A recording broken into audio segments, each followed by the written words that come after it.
ಭಾಗಗಳಲ್ಲೂ ಸಂಭ್ರಮಾಚರಣೆ ನಡೀತಾ ಇದೆ. ಇಡೀ ಭಾರತವೇ ಗೆದ್ದ ರೀತಿಯಲ್ಲಿ ವಾತಾವರಣ ನಿರ್ಮಾಣ ಆಗಿದೆ. ಅದೇ ರೀತಿಯಲ್ಲಿ ಬಂಟ್ವಾಳ ತಾಲೂಕಿನ ಬೋಳಿಯಾರ್ನಲ್ಲಿ ಆ ದಿವಸ ಸಂಭ್ರಮಾಚರಣೆ ನಡೀತಾ ಇದೆ. ಆ ಘಟನೆ ಹಿನ್ನೆಲೆ ಇವತ್ತು ಎಲ್ರಿಗೂ ಗೊತ್ತಿದೆ, ಯಾಕೆಂದ್ರೆ ವಿಡಿಯೋ ಫುಟೇಜ್ ಹೊರಗಡೆ ಬಂದಿದೆ. ನಾನು ಈ ಸಂದರ್ಭದಲ್ಲಿ ಇಷ್ಟು ಮಾತ್ರ ಹೇಳಲಿಕ್ಕೆ ಬಯಸ್ತಾ ಇದ್ದೇನೆ. ಆ ರೀತಿಯಾದಂಥ ಒಂದು ಮಾರಣಾಂತಿಕ ಹಲ್ಲೆ ನಡೆದು ನಮ್ಮ ಭಾರತೀಯ ಜನತಾ ಪಾರ್ಟಿಯ ಕಾರ್ಯಕರ್ತರು ಆಸ್ಪತ್ರೆಯಲ್ಲಿ ಇದ್ದಂಥ ಸಂದರ್ಭದಲ್ಲಿ ನಾವು ಕೊಟ್ಟ ದೂರಿನ ಆಧಾರದಲ್ಲಿ FIR ಅನ್ನು ಲಾಂಚ್ ಮಾಡಿದ ನಂತರ ಮರುದಿವಸ ಖಂಡಿತವಾಗಿಯೂ ಕಾಂಗ್ರೆಸ್ ಪಾರ್ಟಿಯ ಒತ್ತಡದ ಕಾರಣಕ್ಕೆ, ಭಾರತ ಮಾತೆಗೆ ಜೈಕಾರ ಹಾಕಿದ ಕಾರಣಕ್ಕೆ ನಮ್ಮ ಕಾರ್ಯಕರ್ತರ ಮೇಲೆ FIR ಅನ್ನ ಪೊಲೀಸರು ಲಾಂಚ್ ಮಾಡ್ತಾರೆ ಅಂತ ಆದ್ರೆ ಯಾವ ರೀತಿಯ ಪರಿಸ್ಥಿತಿ ಈ ರಾಜ್ಯದಲ್ಲಿ ನಿರ್ಮಾಣ ಆಗಿದೆ ಅನ್ನುವಂಥದ್ದನ್ನು ನಾವೆಲ್ಲ ಒಂದ್ಸಲ ಆಲೋಚನೆಯನ್ನು ಮಾಡಬೇಕು. ಸಿದ್ದರಾಮಯ್ಯ ನೇತೃತ್ವದ ಕಾಂಗ್ರೆಸ್ ಈ ರಾಜ್ಯದಲ್ಲಿ ಆಡಳಿತಕ್ಕೆ ಬಂದ ನಂತರ ಹಿಂದೂ ವಿರೋಧಿ ನೀತಿ, ಪೊಲೀಸ್ ಇಲಾಖೆಯ ಮೇಲೆ ಒತ್ತಡ, ಭಾರತೀಯ ಜನತಾ ಪಾರ್ಟಿ ಮತ್ತು ಹಿಂದೂ ಸಂಘಟನೆಯ ಕಾರ್ಯಕರ್ತರ ಮಾನಸಿಕ ಸ್ಥೈರ್ಯವನ್ನು ಕುಗ್ಗಿಸುವಂತ ಒಂದು ಪ್ರಯತ್ನ ಪೊಲೀಸ್ ಇಲಾಖೆಯ ಮುಖಾಂತರ ವಿಶೇಷವಾಗಿ ದಕ್ಷಿಣ ಕನ್ನಡ ಜಿಲ್ಲೆಯಲ್ಲಿ ನಡೀತಾ ಇದೆ.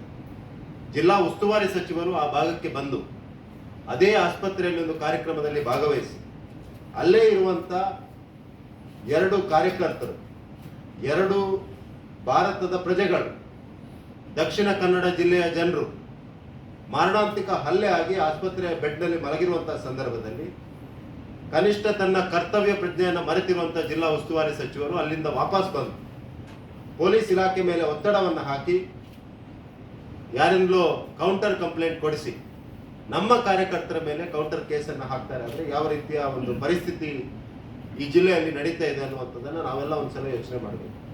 ನಾನು ಈ ಸಂದರ್ಭದಲ್ಲಿ ಪೊಲೀಸ್ ಇಲಾಖೆಗೆ ಅತ್ಯಂತ ಸ್ಪಷ್ಟವಾಗಿ ಎಚ್ಚರಿಕೆಯನ್ನು ಕೊಡಲಿಕ್ಕೆ ಬಯಸ್ತಾ ಇದ್ದೇನೆ. ಕಾನೂನಿನ ಮುಖಾಂತರ ಸಂವಿಧಾನದ ಅಡಿಯಲ್ಲಿ ತಾವು ಕೆಲಸವನ್ನು ಮಾಡಬೇಕು.